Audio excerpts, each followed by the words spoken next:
മുതിർന്ന ജനതാദൾ സെക്യുലർ നേതാവായിട്ടുള്ള രേവണ്ണയുടെ മകനായിട്ടുള്ള പ്രജ്വാൽ രേവണ്ണ കഴിഞ്ഞ തവണ ഹസൻ ലോക്സഭാ മണ്ഡലത്തിൽ നിന്ന് 1,41,000 വോട്ടുകൾക്ക് വിജയിച്ച JDSൻ്റെ നേതാവാണ്. ജനതാദൾ സെക്യുലർ നേതാവായിട്ടുള്ള പ്രജ്വാൽ രേവണ്ണ ഇക്കുറി അതിശക്തമായിട്ടുള്ള ആരോപണം നേരിടുന്ന വ്യക്തിയാണ്. അതായത് നിരവധിയായിട്ടുള്ള വിഷയങ്ങൾ അദ്ദേഹത്തിൻ്റെ പേരിൽ ഉണ്ട്. ഒന്നാമത്തെ കാര്യം എന്ന് പറയുന്നത് അദ്ദേഹത്തിനെതിരെയുള്ള പരാതികൾ തന്നെയാണ്. അതായത് ലൈംഗിക അതിക്രമവുമായി ബന്ധപ്പെട്ട കാര്യങ്ങൾ, അതുമായി ബന്ധപ്പെട്ട ചില ടേപ്പുകൾ ഹസൻ ജില്ലയിൽ തന്നെ വ്യാപകമായി കഴിഞ്ഞിരിക്കുന്നു.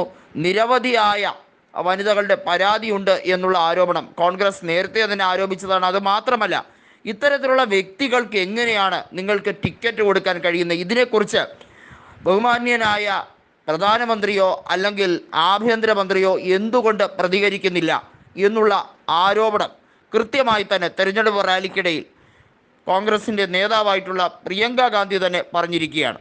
പ്രജ്വാൽ രേവണ്ണെ പോലുള്ള വ്യക്തികൾ എങ്ങനെയാണ് രാജ്യം കടക്കുമ്പോൾ അതിനെതിരെ ഒരു ചെറുവിരൽ പോലും BJP അനക്കാത്തത്? നിങ്ങൾ എപ്പോഴൊക്കെയാണോ പ്രതിപക്ഷത്തുള്ള ഏതെങ്കിലും നേതാവ് രാജ്യം കടക്കുന്നത് അല്ലെങ്കിൽ രാജ്യത്ത് നിന്ന് വിദേശ രാജ്യങ്ങളിലേക്ക് പോകുന്ന അപ്പോൾ തന്നെ അത് വലിയ രീതിയിൽ കൊട്ടിഘോഷിക്കും. ഇത് വലിയ ദുരൂഹത ഉണർത്തുന്ന സാഹചര്യമാണ് എന്നൊക്കെ എല്ലായിടത്തും പറഞ്ഞ് പ്രചരിപ്പിക്കും. എന്നാൽ പ്രജ്വാൽ രേവണ്ണെ പോലെ ഒരു വ്യക്തി രാജ്യത്ത് നിന്ന് കടക്കുകയും അതും നിരവധിയായിട്ടുള്ള ആരോപണങ്ങൾ, ലൈംഗിക ആരോപണവുമായി ബന്ധപ്പെട്ട കാര്യങ്ങളിൽ അദ്ദേഹം നിരവധി ആരോപണങ്ങൾക്ക് വിധേയനായ വ്യക്തിയാണ്. അങ്ങനെ ഒരു വ്യക്തി വിദേശ രാജ്യങ്ങളിലേക്ക് പോകുന്നു. യാതൊരു രീതിയിലുള്ള ഉത്തരവാദിത്വവും എന്തുകൊണ്ട് ഭരണത്തിലിരിക്കുന്നവർ കാണിക്കുന്നില്ല എന്ന ചോദ്യം പ്രിയങ്ക ഗാന്ധി ആരോപിക്കുന്നു. മാത്രമല്ല, ഇക്കുറിയും അദ്ദേഹത്തിന് ടിക്കറ്റ് കൊടുത്തത് എങ്ങനെ എന്ന വലിയ ചോദ്യമുണ്ട്. നമുക്കറിയാം, BJPയും JDSും തമ്മിലുള്ള സഖ്യമാണ് കർണാടകയിൽ ഉള്ളത്. കർണാടകയിലെ 28 ലോക്സഭാ സീറ്റുകളിൽ ഇക്കുറി BJPയും JDSും തമ്മിലുള്ള സഖ്യത്തിലേക്കാണ് നീങ്ങിയത്. നമുക്കറിയാം, കോൺഗ്രസിനെ സംബന്ധിച്ചിടത്തോളം അതിശക്തമായി രാഷ്ട്രീയപരമായി DKയുടെയും അതുപോലെ തന്നെ സിദ്ധരാമയ്യയുടെയും കരുത്തിൽ തിരിച്ചു വന്നിരുന്നു. കഴിഞ്ഞ നിയമസഭാ തെരഞ്ഞെടുപ്പിൽ 135-ലധികം സീറ്റ് നേടി.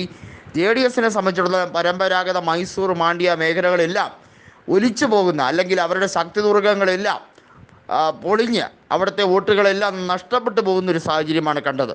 അതിൻ്റെ ഒരു തനി ആവർത്തനം തന്നെയായിരിക്കുമെന്ന് എക്സിറ്റ് പോൾ സർവേകളിലൊക്കെ വ്യക്തമാകുന്നുണ്ട്. ഒരുപക്ഷെ എങ്ങനെയായിരിക്കും കർണാടക പ്രതികരിക്കുന്നത്? ലോക്സഭാ തെരഞ്ഞെടുപ്പിലും നിയമസഭയുടെ തനി ആവർത്തനം തന്നെ ഉണ്ടാകുമോ? രേവണ്ണയെ പോലുള്ളവരുടെ കാര്യങ്ങൾ, അല്ലെങ്കിൽ പ്രജ്വാൽ രേവണ്ണയെ സംരക്ഷിക്കുന്നതുമായി ബന്ധപ്പെട്ട് എന്താണ് കുമാരസ്വാമിയുടെ നിലപാട്? എന്താണ് ദേവഗൗഡയ്ക്ക് പറയാനുള്ളത്? ദേവഗൗഡയുടെ കൊച്ചുമകന് ഇത്തരത്തിലുള്ള ആരോപണങ്ങൾ നേരിടുന്ന, വലിയ രീതിയിലുള്ള ലൈംഗിക ആരോപണം ഉന്നയിക്കപ്പെട്ടിരിക്കുന്ന വ്യക്തി, ഇദ്ദേഹത്തിനെതിരെ ഒരു ചെറുവിരൽ പോലും അനക്കാൻ ആരും തയ്യാറാകുന്നില്ല എന്നുള്ള വലിയ ചോദ്യമാണ് അവിടെ അവശേഷിക്കുന്നത്. ഏതായാലും പ്രജ്വാൽ രേവണ്ണയുമായി ബന്ധപ്പെട്ട വിഷയത്തിൽ അതിശക്തമായിട്ടുള്ള നിയമ നടപടി സ്വീകരിച്ചില്ലെങ്കിൽ ഇത്തരത്തിലുള്ള രാക്ഷസന്മാർ എന്ന വാക്ക് തന്നെയാണ് അവിടെ പ്രിയങ്ക ഗാന്ധി ഉന്നയിച്ചിരിക്കുന്നത്.